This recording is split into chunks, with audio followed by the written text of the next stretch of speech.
They thought he was just a former governor with a Hollywood past, until he quoted her own ruling and turned the courtroom upside down.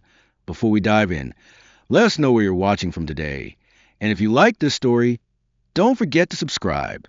The courtroom was packed, standing room only.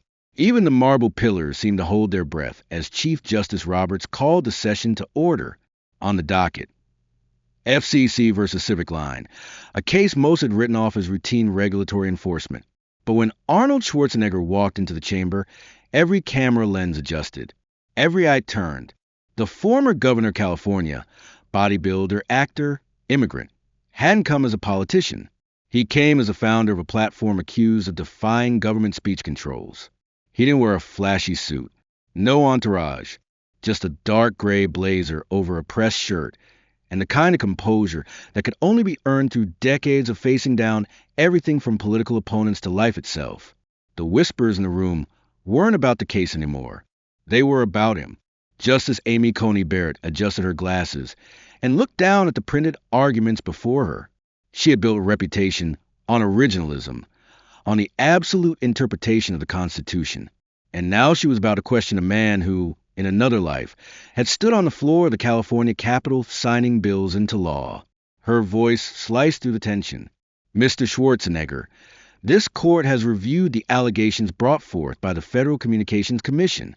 Civic Line's refusal to comply with moderation protocols. Arnold raised his hand slightly, not to interrupt, but to clarify. Your Honor, he said in his signature Austrian-tinged voice, I believe the word refuse carries a judgment. What we did was wait for the law to catch up to the Constitution. A murmur passed through the gallery. Justice Barrett's gaze didn't waver. Your platform, Mr. Schwarzenegger, allowed political discourse that violated the standards of federal communications. You were asked, formally and repeatedly, to implement safeguards. You did not. Arnold didn't blink. When I took the oath of office in California, I swore to defend both the state and federal constitutions. That doesn't stop after you leave office. Civic Line was founded to give veterans, young voters, and civic-minded citizens a space to speak without the filter of party machines or algorithms. We didn't refuse the law. We challenged its constitutionality, because that's how democracy protects itself. Justice Sotomayor leaned forward slightly, intrigued. Chief Justice Roberts gave no reaction, but his pen had stopped moving. Barrett remained cool. And in doing so, you risked fines, injunctions, even forced shutdown. Most platforms complied. Why not yours?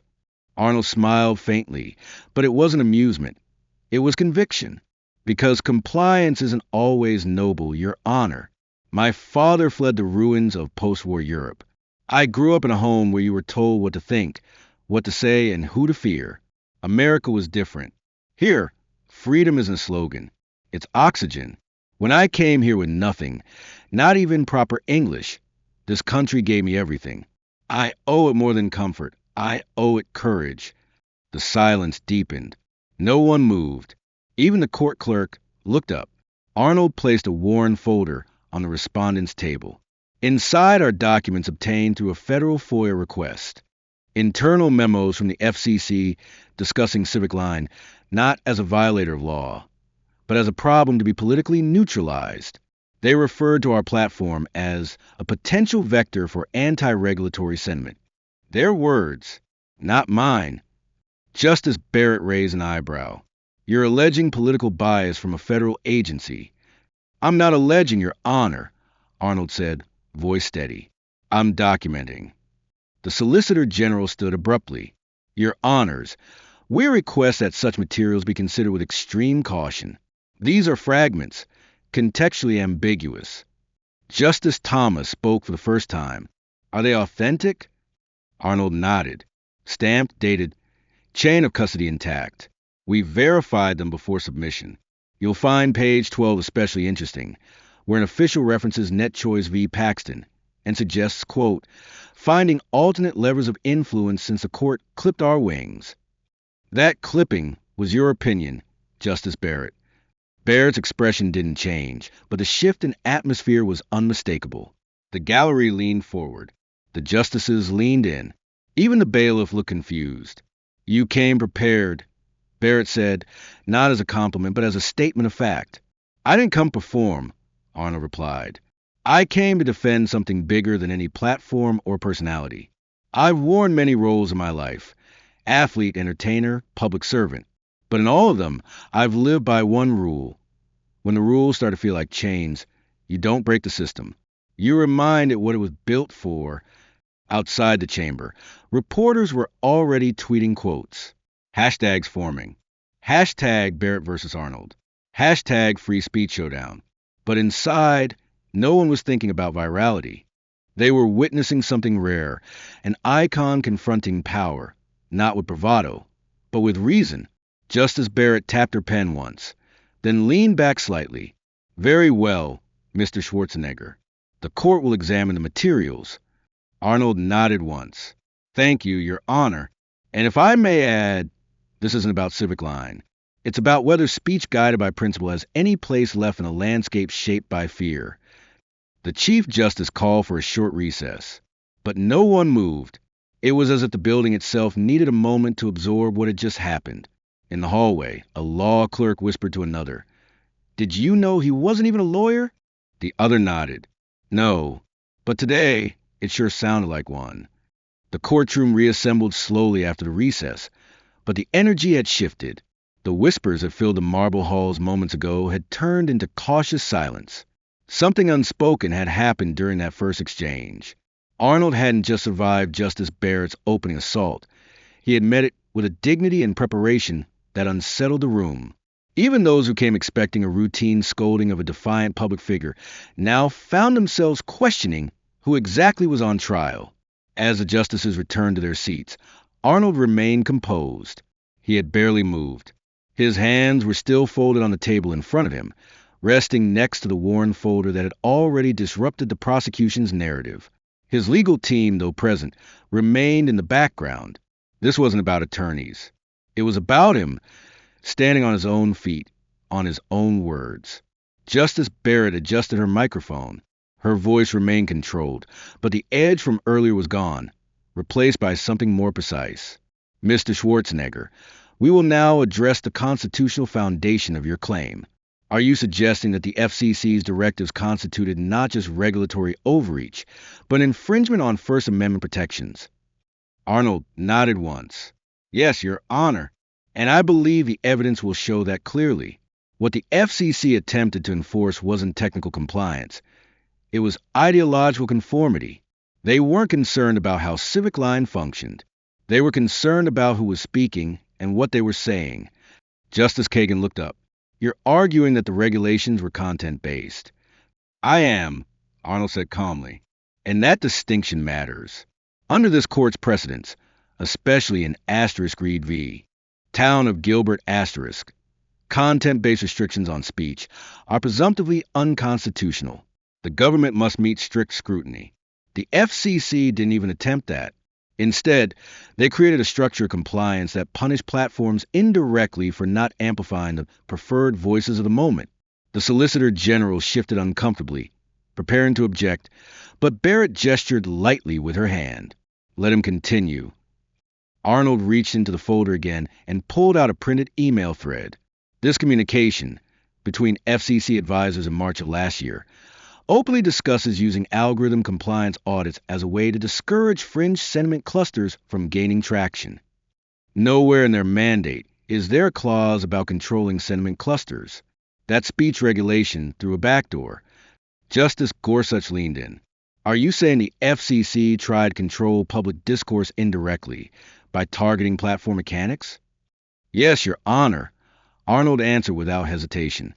They couldn't censor the message, so they targeted the messenger's tools. Justice Jackson tapped her pen against her notepad. Mr. Schwarzenegger, as you know, prior restraint and indirect censorship have been heavily scrutinized in this court's history. What makes your case different? Arnold looked directly at her. The scale, the intent, and the silence of others.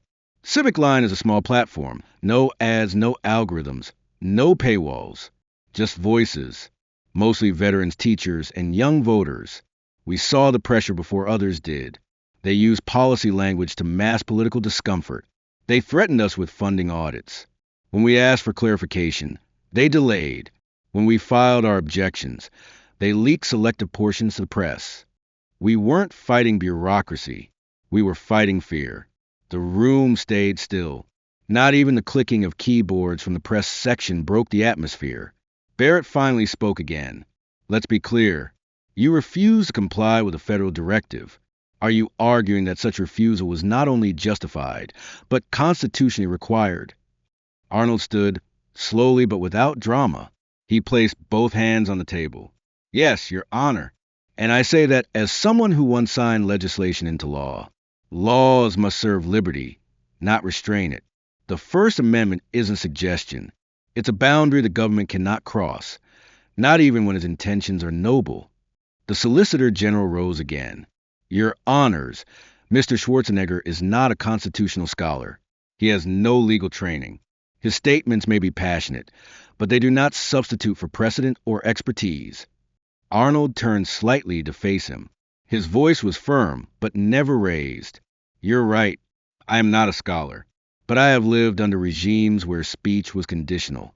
I've spent a lifetime studying the cost of silence, and in preparing for this case, I read over 200 Supreme Court decisions. I may not have a degree, but I understand what this court has stood for. Justice Thomas broke in, eyes narrowed. Which decisions guided your stance the most? Arnold answered immediately. Asterisk Packingham v. North Carolina asterisk Reed v. Town of Gilbert, Net Choice v. Paxton. And perhaps most of all, Youngstown Sheep and Two Company v. Sawyer. That case reminded us that when executive power stretches beyond its legal authority, it's not enough to hope someone will speak up. Someone must act. Barrett leaned forward slightly. And you saw Civic Line's resistance as that act? Arnold nodded once. Not for ego. Not for politics. But for principle. It wasn't a speech. It wasn't even a defense. It was testimony. And in that moment, something profound happened. Justice Barrett didn't interrupt. She didn't challenge. She listened. As the court session adjourned for lunch, one clerk whispered, this was supposed to be routine. Another replied, it still might be, just not in the way anyone planned. Outside, the press swarmed. Inside, the seed of doubt had been planted, not in Arnold, but in the very foundations of the FCC's authority. And Arnold? He simply sat back down, folded his hands again, and waited, calm, certain, prepared for whatever came next. The afternoon light filtered through the high windows of the Supreme Court, casting long shadows across the polished floor. The courtroom was back in session, but it no longer felt like the same place. Gone was the quiet expectation of a procedural hearing. In its place was something taut, electric, and uncertain. Everyone, from the junior clerks to the Chief Justice, now sat forward just slightly, waiting to see what would happen next. Arnold Schwarzenegger opened a second folder. This one was heavier, thicker, the tab marked simply, Evidence Unsealed. His movements were slow and deliberate, not theatrical, but unmistakably deliberate. When he spoke, his voice carried across the chamber, not raised, but resonant, the kind of tone that made people stop breathing for just a moment. Your Honors, he began. Before this court are not only the questions of regulatory limits, but of institutional transparency. What I am about to share with you is not part of the original record. Not because we withheld it, but because we were denied the chance to include it. These documents were sealed in the lower courts. We only obtained them 3 weeks ago through a separate FOIA ruling in the Ninth Circuit. He handed the file to the clerk, who carried it to the bench. The justices began leafing through the pages as Arnold continued. What you'll find, he said, are internal FCC memoranda, private meeting transcripts, and interagency communications. These are not speculations. These are the actual words of those who attempted to use regulatory power to suppress lawful discourse. Barrett held up a single page, her eyes scanning quickly. This memorandum, dated August 11th. It references selective compliance pressure for high-risk platforms. That language is extraordinarily vague. Arnold nodded. The vagueness was intentional, Your Honor. If you turn to page 6, you'll see the follow-up email from the same official, Commissioner B. Thompson, who clarifies what high risk means. He defines it as platforms whose user base skews anti-regulatory, libertarian, or militarily conservative. Civic Line was mentioned by name twice. Gasps weren't common in the Supreme Court, but there was a sound, something between disbelief and awakening, that spread through the audience. Justice Sotomayor exchanged a glance with Justice Kagan. Even Justice Alito, known for his reserved demeanor, sat up straighter. Barrett's voice sharpened. Are you telling this court that a federal regulatory body used political affiliation as a metric for enforcement? Arnold's reply was immediate. Yes, and I'm telling you they hit it, until we went looking. The Solicitor General stood abruptly. Your Honors, we must object to the use of materials not subject to lower court examination. Justice Gorsuch cut in. If the petitioner deliberately withheld relevant materials from judicial review, then this court has a duty to examine them. That is not an objection. That is a warning sign. Arnold stepped forward slightly, only by inches, but it felt like a surge. Page 12 contains what I believe is the most critical document, a roundtable transcript from a closed-door meeting last October. You'll see that an FCC advisor uses a phrase, quote, Barrett's net choice ruling handcuffed us, but enforcement protocol gives us wiggle room. That is not regulation. That is regulatory revenge. Barrett paused mid-page. Her expression didn't flinch, but something behind her eyes shifted. Concentration turned to calculation. They referenced my opinion by name. Arnold met her eyes without hesitation. Yes, Your Honor, and they sought ways to bypass it. She said nothing for a long moment, then turned the page. Arnold let the silence hang, then added quietly, Your Honor, when you wrote in Net Choice that government must not accomplish through indirect pressure what it cannot do through direct legislation, you were talking about this exact situation. That sentence was our shield. Barrett finally set the page down. And yet, Civic Line did not file for emergency relief before compliance deadlines passed. Why? We did, Arnold said, in 3 separate circuits. All denied, on procedural grounds, not on merit. But while those delays played out, the FCC had already begun a coordinated media campaign suggesting we were defiant, uncooperative, even dangerous. We weren't given due process. We were given headlines. Justice Thomas interjected. Mr. Schwarzenegger, are you claiming reputational harm as a substitute for constitutional injury? No, Arnold said. I'm claiming both. The harm was real. Veterans who used Civic Line received warning letters from federal grant offices. Teachers lost speaking invitations. And all of it stemmed from a campaign orchestrated under the color of regulation, but driven by ideology. The Solicitor General returned to the podium.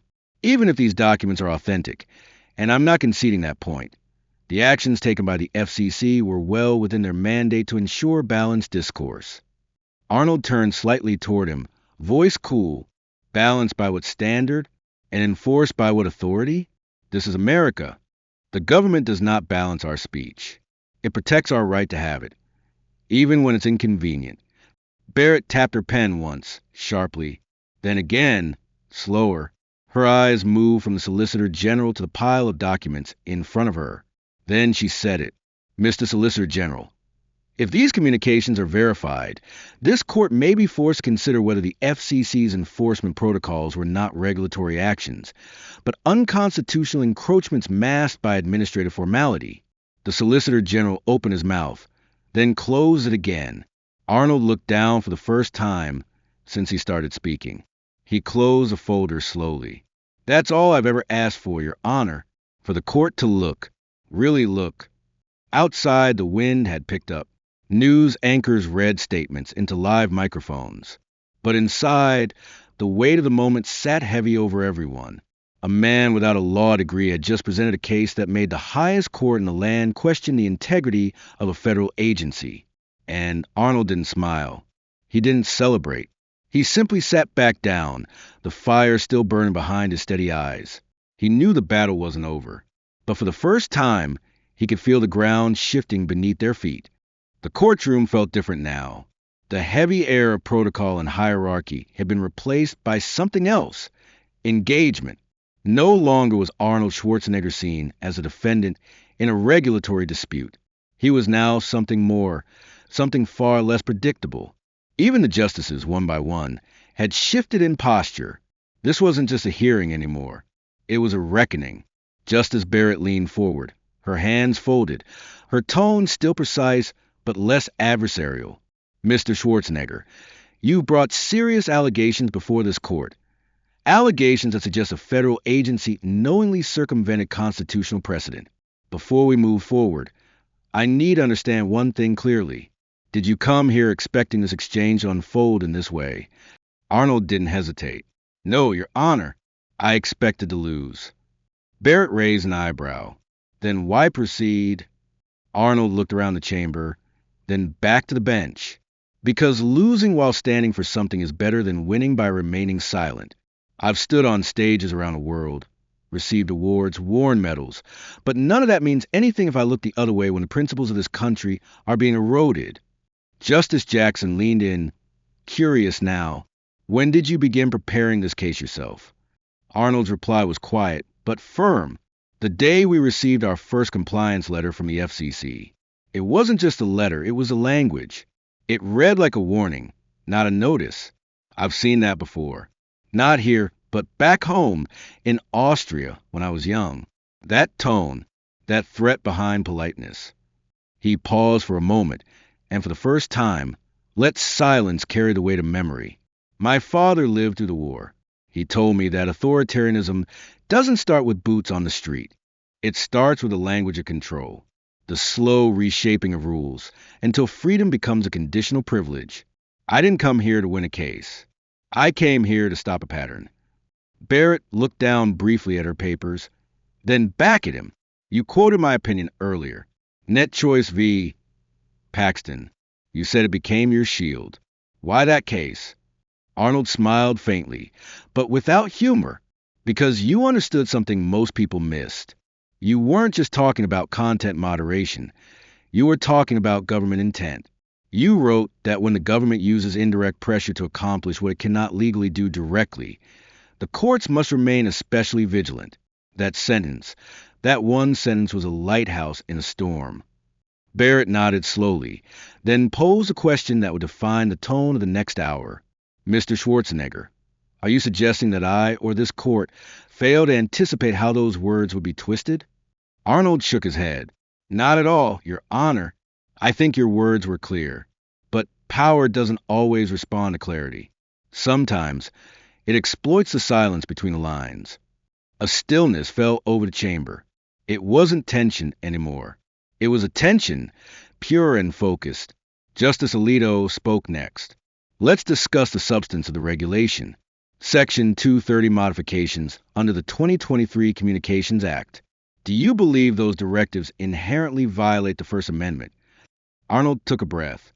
I believe that when compliance becomes a tool to suppress disfavored speech, then yes, it becomes unconstitutional.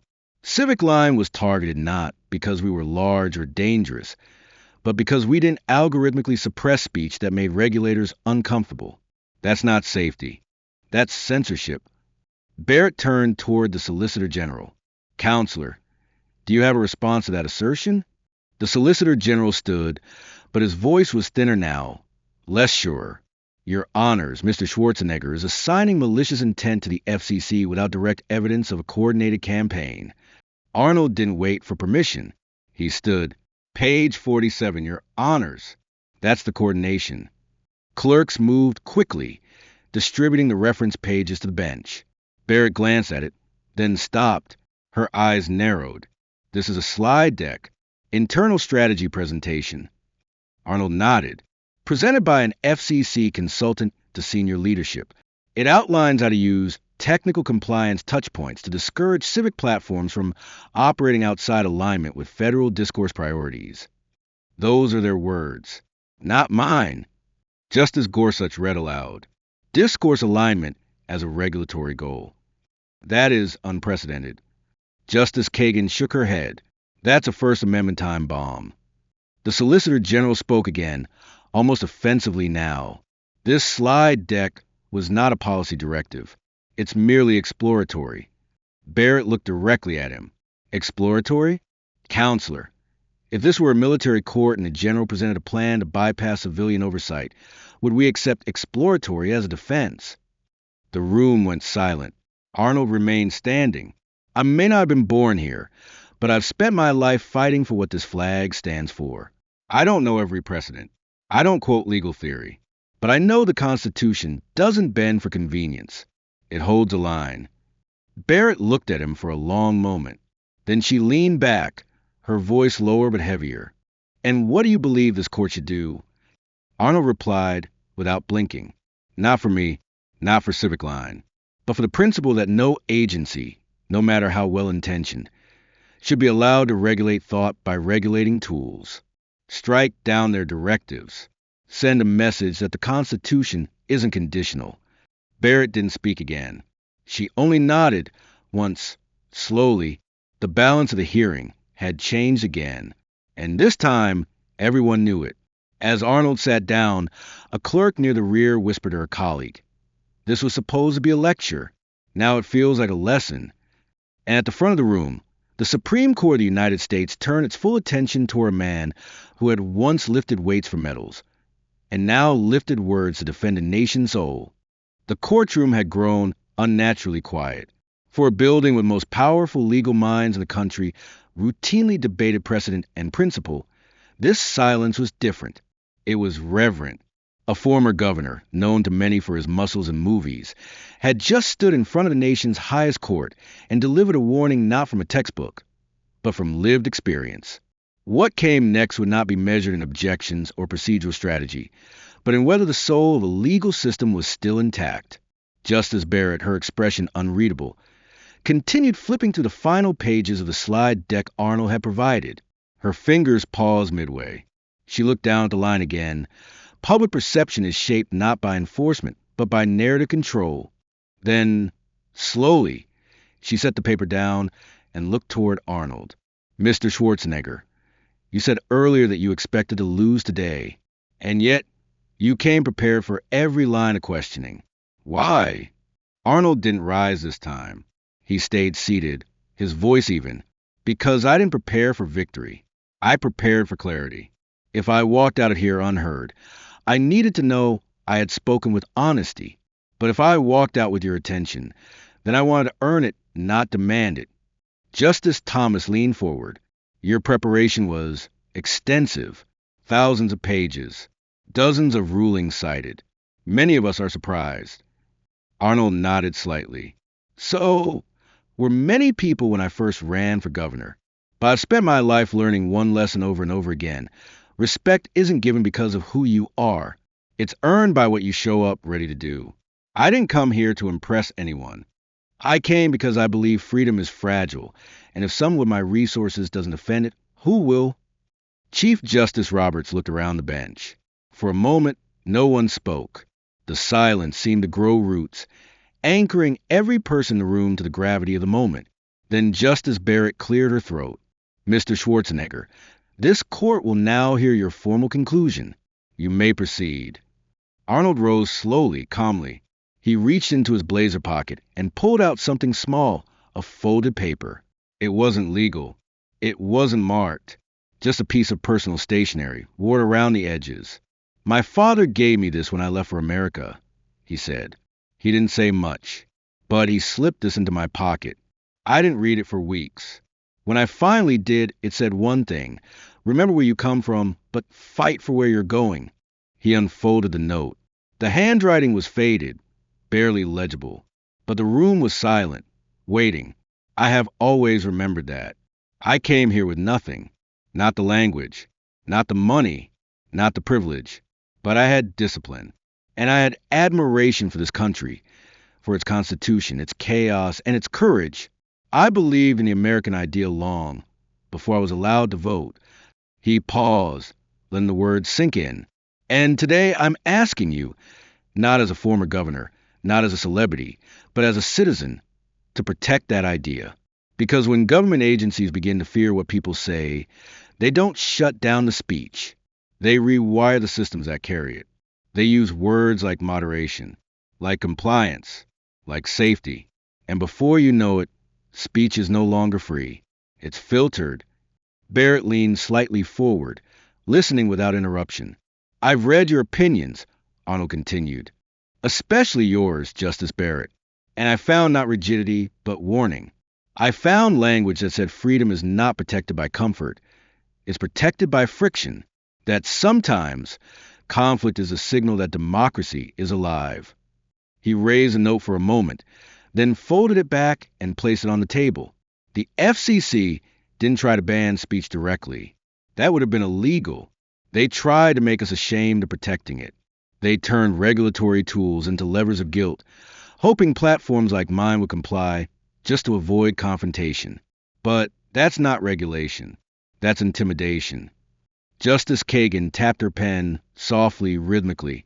Arnold took a step closer to the bench. So I leave you with this question. If small platforms like Civic Line are silenced not by law but by fear, what precedent are we setting? That the First Amendment only applies to those big enough to afford lawyers? That freedom only belongs to those who won't use it to challenge the state? He stopped, let the room breathe. That's not America. That's not the country I immigrated to. That's not the nation whose constitution I swore to uphold when I took the oath of office in California. And I refuse to let fear masquerade as policy. Not on my watch. Barrett looked down at her notes, then slowly turned to the Solicitor General. Counselor, do you have anything to add at this time? The Solicitor General stood, but said nothing for a moment. Then, softly, No, Your Honor, not at this time. Arnold stepped back, hands at his sides. The room remained silent. There was no applause, no outburst, just a quiet understanding that something profound had just occurred. A moment of stillness not born of protocol, but of respect. As the justices recessed for deliberation, even the press corps didn't immediately rush out. They simply watched him, the man who came into the courtroom as a defendant and left the floor as a voice for principle. One reporter, standing quietly by the door, muttered under her breath, "I thought he was just a movie star." And another answered, "He just gave the speech of a lifetime." The news broke before the justices had even left the building. Word of Arnold's testimony, of the documents, the quotes, the moment he raised his father's note. Everything spread like wildfire. Major networks interrupted their broadcasts. Legal podcasts started live streams. Social media turned into a battleground of commentary, disbelief, and admiration. What had begun as a regulatory hearing had become a national turning point. It wasn't just the facts that shocked people. It was the way they had been delivered, with restraint, with history, with the kind of moral clarity that rarely reached the floor of the Supreme Court. Outside the courthouse, the press waited for Arnold. Dozens of microphones lined the steps.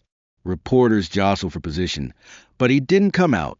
He remained inside the building, behind closed doors with his legal team, not celebrating, not strategizing, but silent, observing, processing, because something larger was now in motion.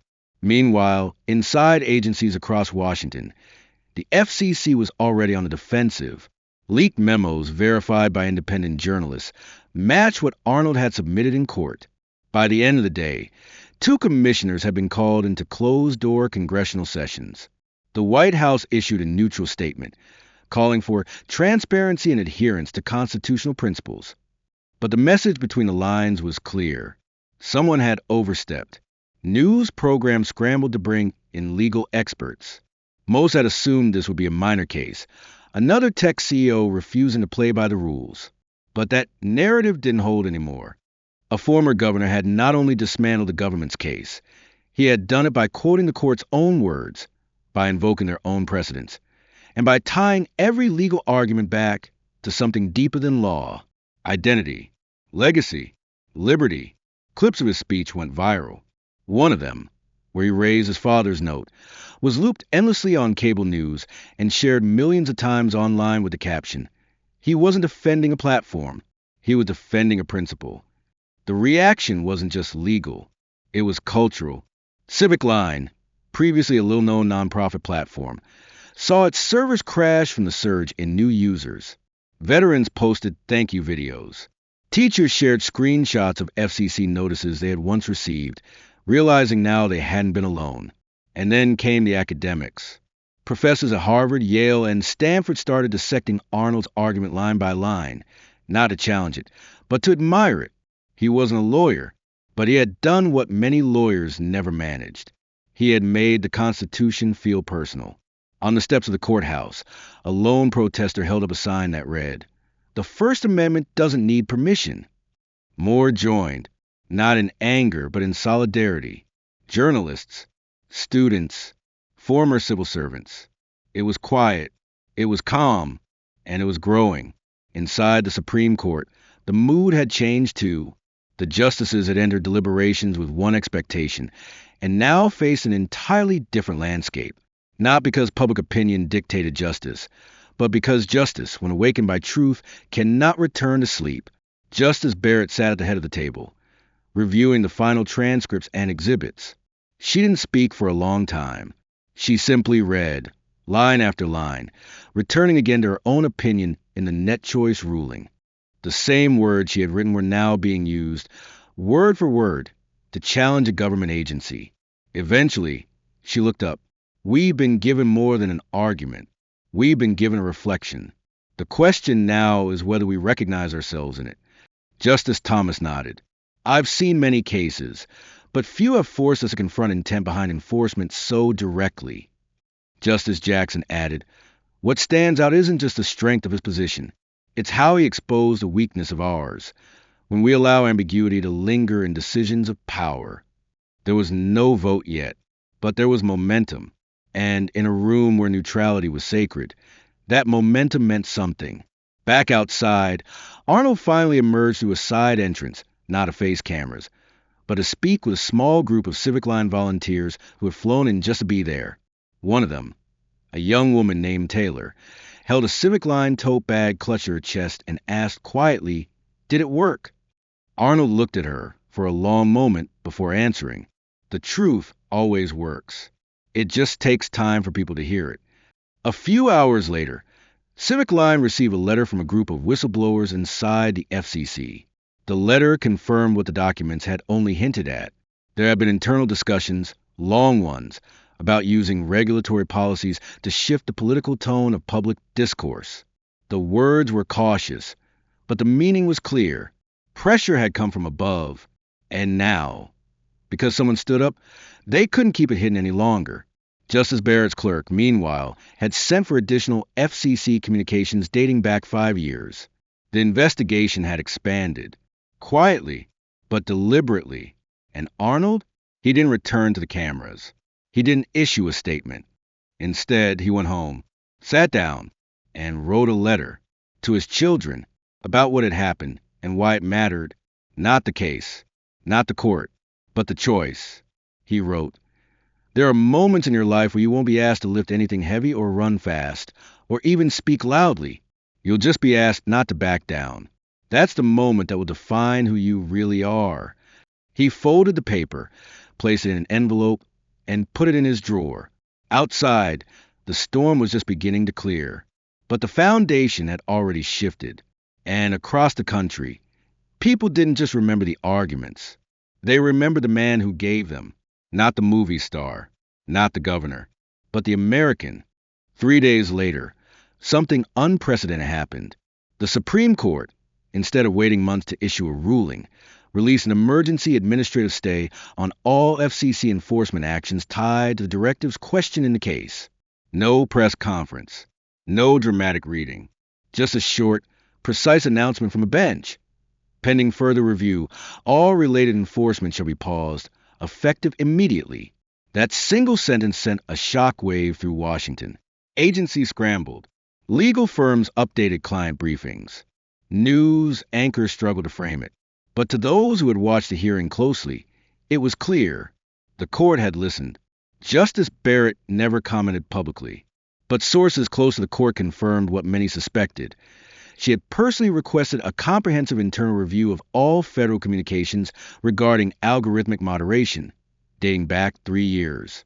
The woman who began the hearing with sharp skepticism had ended it by reopening a national conversation, and it had started not with legal precedent, but with the voice of a man no one had taken seriously until he gave them no choice. Arnold never returned to the courtroom. He didn't need to. What he had set in motion now lived on its own momentum. Legal scholars debated the case on podcasts and in law journals. First Amendment think tanks began drafting proposals for new regulatory guardrails. And students at Georgetown and Stanford Law started organizing panels not just on the ruling, but on the method. How someone outside the legal world had reshaped the narrative by simply refusing to be dismissed. But the change went further than law. Media coverage began to reflect a shift in tone. Commentators who once referred to Arnold as a celebrity defendant were now calling him the people's litigator. Not because he had won.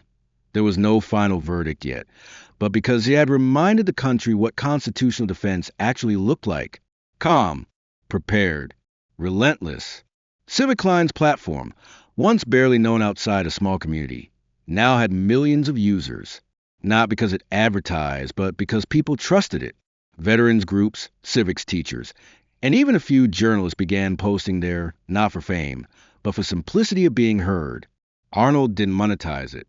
He didn't expand it. He just kept it clean. Just the voices, nothing more.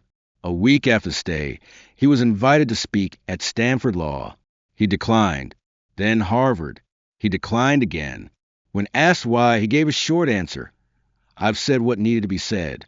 Now let the court speak. But there was one invitation he accepted at a small high school in Bakersfield, California, one he had visited years ago as governor. A civics teacher named Angela wrote to him.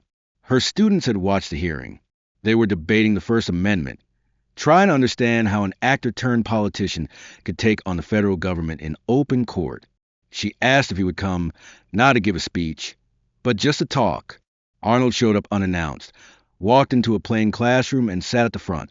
No cameras, no security detail. Just him and 23 students. One boy raised his hand and asked, "Were you scared?" Arnold thought for a moment, then answered, "Yes, but fear is a useful thing. It tells you what matters." Another student asked, "Did you think they would believe you?" He smiled. "I didn't need them to believe me. I needed them to listen. If your words are honest, they'll echo long after the room is quiet." He told them about his childhood, about the weight of watching freedom stripped away by rules disguised as protection, about the lesson he had learned in America that law only lives when people are willing to stand under its weight and say, "This matters." And then one girl, quiet all session, finally spoke. "Do you think what you did will actually change anything?" Arnold looked at her with steady eyes. "It already has. Because you're asking that question. Because you're here. That's how change begins. Not with verdicts, with awareness." Outside, a few local reporters had gathered after hearing whispers that he was in town. But he didn't stop to speak with them. He left the school quietly, the same way he had entered. No announcement, no statement. Just a hand on the teacher's shoulder and a quiet, "Thank you for teaching them to ask." In Washington, the Solicitor General's office had begun reviewing all pending cases involving speech regulation. A new directive was issued: no enforcement actions involving digital discourse without full constitutional review. Not because a court ordered it, but because the nation had been watching. Justice Barrett, back in chambers, reportedly told her clerks, "We were not just presented with documents. We were presented with conviction. And sometimes that's what forces the law to look in the mirror." The final ruling would take months, but its spirit had already taken root. In coffee shops, in classrooms, in congressional halls. The message was clear. Regulations may guide platforms, but the Constitution still guards the people. As for Arnold, he returned to his regular life. Training in the morning, tending to Civic Line's moderation by hand, responding to a few user posts. When someone asked why he wasn't doing interviews, he answered with just one line: "I didn't show up for attention. I showed up because someone had to." And long after the headlines faded, the echo of that moment remained. A courtroom, a folded note, a man standing alone in the face of power, and a nation reminded that courage doesn't always come with applause. Sometimes it comes in silence, when a single voice refuses to back down,